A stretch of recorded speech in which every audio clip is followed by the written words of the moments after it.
está resolvendo o problema da falta de terra entre os quilombolas a partir da nossa Constituição. Só que daí a isso tornar-se verdade, vocês que são dos serviços sociais das áreas de direitos humanos, né, poderão dizer melhor que eu. Há uma distância muito grande, né? Há um desafio muito grande. A proposta de convite que nos foi feito para fazer aqui foi abordar a experiência de extensão rural junto com comunidades quilombolas. A gente está trazendo então uma experiência do PROESH, desenvolvido no município de Areia, em duas comunidades, né? A comunidade do Bonfim e a comunidade de Camará. Nossa expectativa é que possamos dialogar com as pessoas que estiverem presentes acerca dessa temática e fazer desse encontro algo enriquecedor, né? Para o público e para nós que estamos realizando esse trabalho lá no CCA.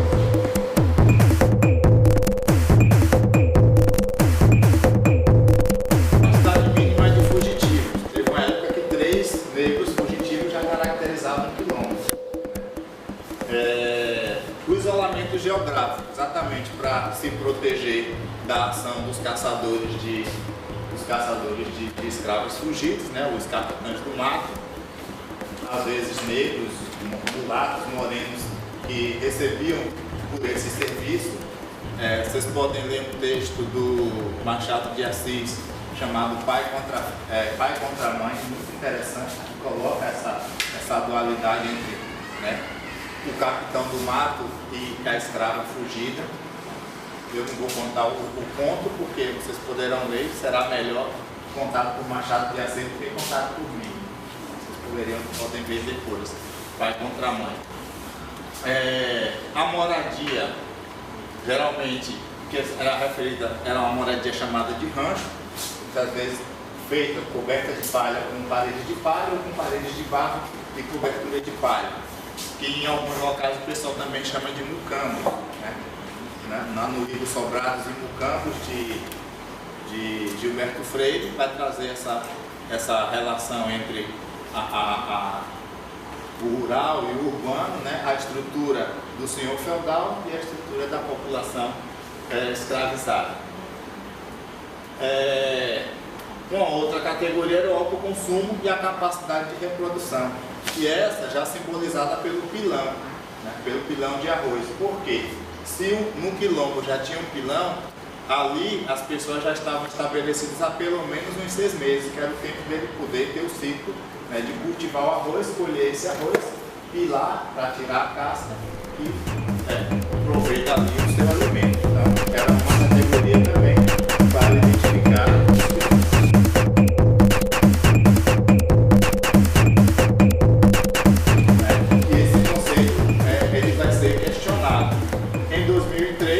Decreto 4.887, aí sim, né, se elabora um conceito que vai dar conta dessa diferença, que quilombo não é necessariamente o quilombo histórico, né, mas um local que tem uma trajetória histórica própria e atribui a questão do auto-reconhecimento. As pessoas se auto-reconhecem enquanto quilombolas.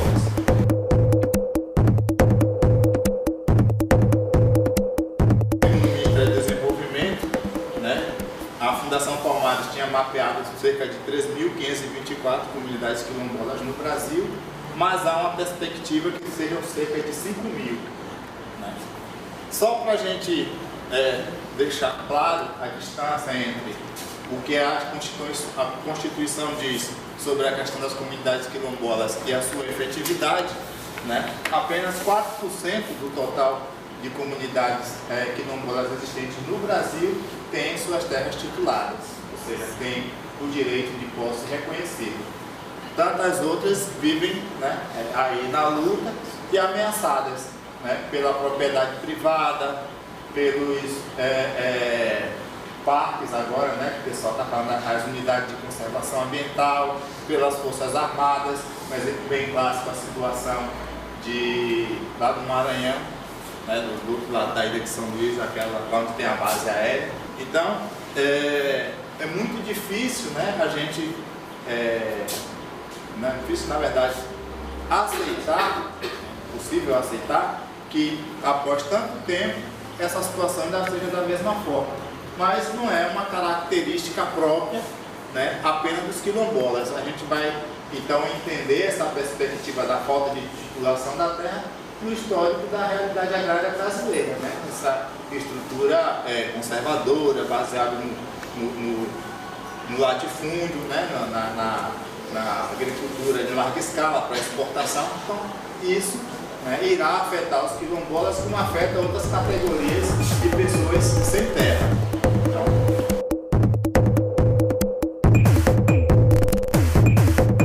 eu sou professor mais de escola particular, do ensino fundamental 2.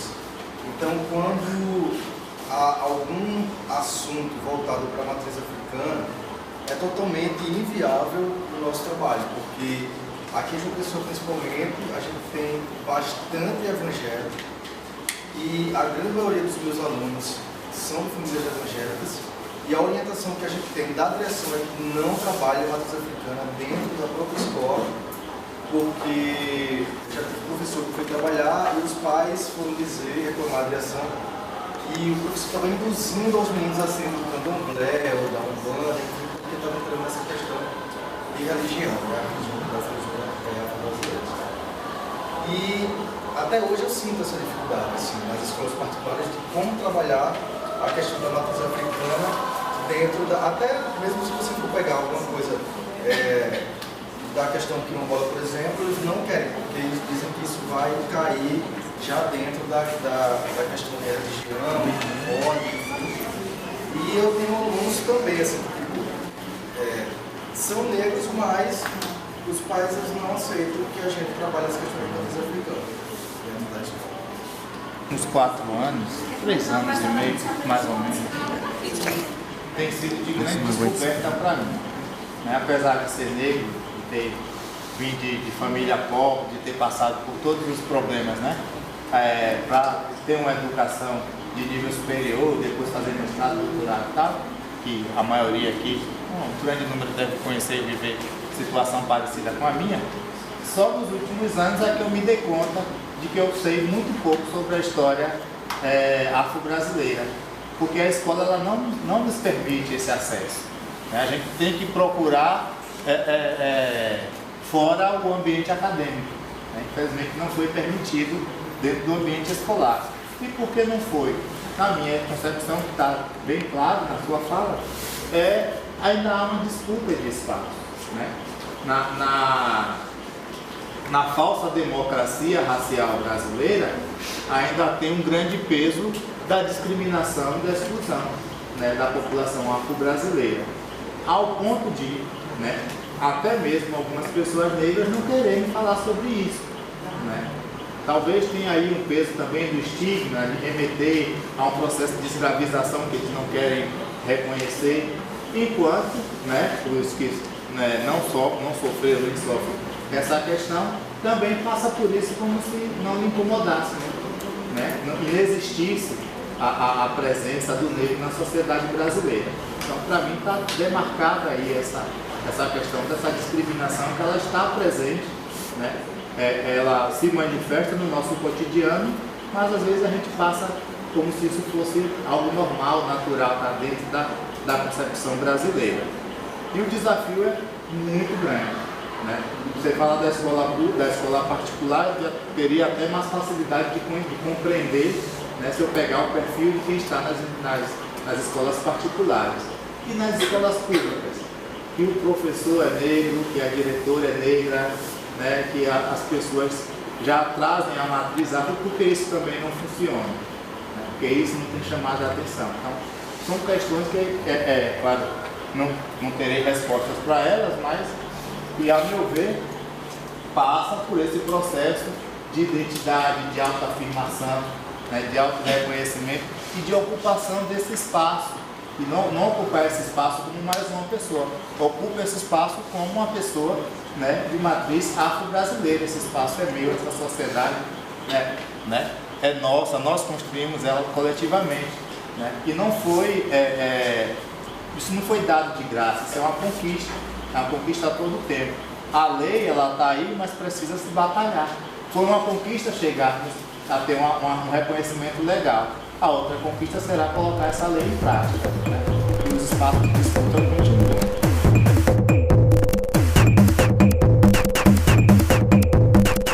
De fato, a gente não consegue observar algo da tradição afro-brasileira que esteja mantida ali. Talvez por essa condição que eles tiveram de tanta submissão, que isso não aparece, nem na matriz religiosa, né? Então não tem algo que caracterize aquele local, a areia em si. Cá em na Lagoa Grande, ela já trabalha com a questão do corpo, né, da capoeira, mas nessas comunidades a gente não observou isso. Assim, é interessante que você fala sobre Caiana, porque eu sou de Lagoa Grande, eu já fui lá.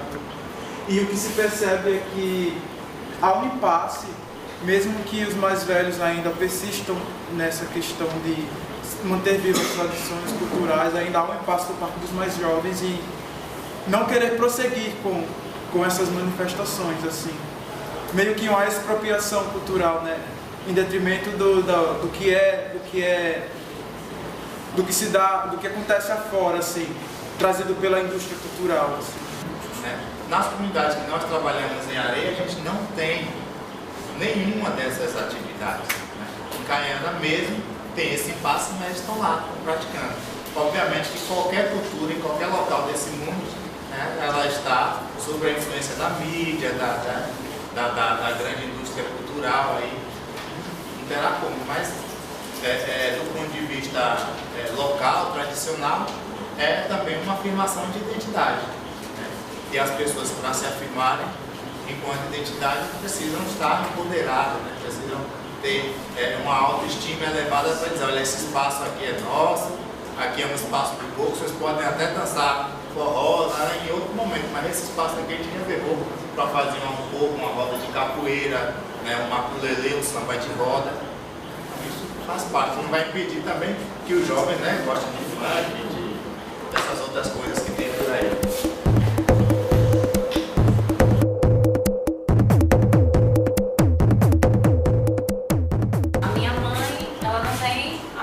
Da cor negra, mas ela tem os traços, né? Porque a minha avó é uma mulher negra, tem uma descendência, enfim. E ela pode se autodeclarar como negra, mesmo sendo mestiça. Como é que fica nesse caso? Ou não, isso tá para acabar? Não, na concepção que a gente tem de autodeclaração, é como você se identifica, né? Eu tenho na minha família, meu avô paterno, ele tinha a pele branca, foi mais ou menos a cor de uma pele aqui, uma pele clara, mais ou menos assim, igual a tua, só que tinha o lábio maior que o meu, o nariz maior que o meu e o cabelo tão encaracolado como o meu, só que era claro. Então assim, era o negro de pele branca. O sarará, exatamente. E eu tenho um sararazinho lá em casa. Tenho um sararazinho de 2 anos de idade. Então, para mim, eu falo, você é negão, cara, só que nasceu branco, nasceu com a pele clara, mas, né? Onde é que está a matriz, a raiz dele? Está na África, né? A matriz africana, é um afro-brasileiro. Foi bem interessante, uma aluna minha, ela é de Esperança, branquinha, de olhos azuis e cabelo louro. Aí um dia ela me falou, professor, eu sou negra. Olhando na tua cara, eu não diria. Aí ela veio me contar que a mãe dela é negra e o pai dela é bem branco. E por acaso, ela nasceu com a pele bem branca, com os traços bem de pessoa branca, né? Mas ela me disse que é negra. Então, nesse caso, é como ela se define. Ela sabe se definir. É que a questão da autodeclaração é uma coisa tão complicada de se discutir, porque, por exemplo, eu tenho uma prima que é bem mais clara do que eu, mas minha tia é negra e minha avó é negra e meu avô também é negro. Então, se ela se declarasse, talvez eu acho que não valeria para ela uma política de cotas, porque talvez ela não sofra o mesmo preconceito que eu ao entrar na loja, por exemplo, só que não ia. Como algumas semanas atrás, eu cheguei em determinada loja, acho que não vale a pena contar o nome dela, e eu pedi trabalhar. Vale, sim. vale, talvez você mobilize um bocado de gente a não ir lá. Com certeza. Fui na Colombo, eu cheguei lá na Colombo, era o advento do meu aniversário, e estava chegando o meu aniversário, e um amigo meu foi comprar uma camisa pra mim. Ele falou, Tiago, vamos lá na Colombo. E eu cheguei lá, tava de sandália, assim, bastante simples, e o meu amigo também é negro, só que ele é um pouco mais claro do que eu. E quando a gente chegou lá, o vendedor não olhou para o nosso rosto. E ele viu que a gente foi olhar a camisa que estava em promoção, aí eu acho que isso foi mais um motivo dele não nos atender tão bem. Aí, interessante que eles ganham por comissão. Não todos, não estou aqui falando que todos os vendedores da Colombo são ruins, por favor, se vocês forem vendedores, não são todos. Mas, quando eu cheguei lá, foi tão engraçado, estarrecedor, essa graça foi de uma graça estarrecedora, porque é algo que foi até difícil de acreditar. E quando ele percebeu que nós realmente iríamos comprar aquela camisa que estava na promoção, ele viu que a gente estava olhando, escolhendo, ele logo saiu de perto da gente e foi atender outra pessoa.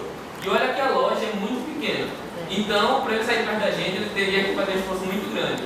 E quando ele viu que nós estávamos indo para o caixa, depois de ter experimentado a camisa, ele já estava com outros clientes, não deu a mínima atenção pra gente, e ele viu que a gente ia pagar realmente. Aí ele voltou para poder dar o número dele de vendedor para poder ganhar a informação do nosso sobre. Aí, infelizmente, ele não perguntou pra gente se a gente ia querer realmente que ele não atendesse não. Ele já foi dando logo o código dele de vendedor para a moça do caixa, e a moça do caixa anotou lá o código dele e ele lucrou em cima da nossa compra. Então eu percebo que, se eu for, por exemplo, eu declarar enquanto negro, eu acredito que eu tenho total liberdade para declarar enquanto negro, porque eu sou preconceito enquanto negro. Mas, por exemplo, já vi casos de pessoas quilombolas que eram brancas, com todo respeito às pessoas brancas, porque vocês são humanos como eu. Eu acredito que essa questão do preconceito realmente não tem cabimento aqui na universidade. E nós observamos que não sofrem o preconceito étnico-racial que nós sofremos. Então a autodeclaração, principalmente no âmbito universitário, deve ser com muito cuidado que a gente tem que tomá-la. Por quê? Se eu sou branco, por exemplo, e me digo que sou negro, qual o preconceito racial que eu sofro? Só porque meu bisavô, meu tataravô foi negro, eu vou querer agora fazer hipótese porque o bisavô foi negro, entende? Então era só para fomentar a discussão sobre a autodeclaração. Mas aí, assim, levando em consideração essa questão da identidade, obviamente que talvez a pessoa de pele mais clara não sofre o preconceito que nós de pele mais escura sofremos, mas sofre as outras consequências do ponto de vista social, econômico, né? Tem uma trajetória parecida. Os meus primos brancos passaram tanta dificuldade econômica como eu passei na minha infância, né? Só que eu passei a dificuldade econômica e a discriminação de ser chamado, né, de picolé de asfalto, coisa desse tipo assim. Tem uma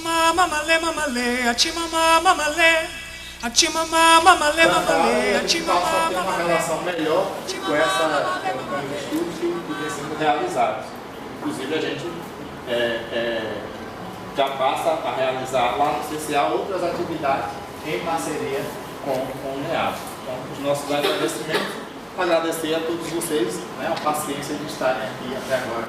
Nossa expectativa era de trazer o debate, né, de fazer um pouco da nossa experiência e debater com o público sobre essa experiência. Então, a expectativa foi alcançada. O debate foi de qualidade, bem qualificado, né, uma grande diversidade da área de formação, e estou satisfeito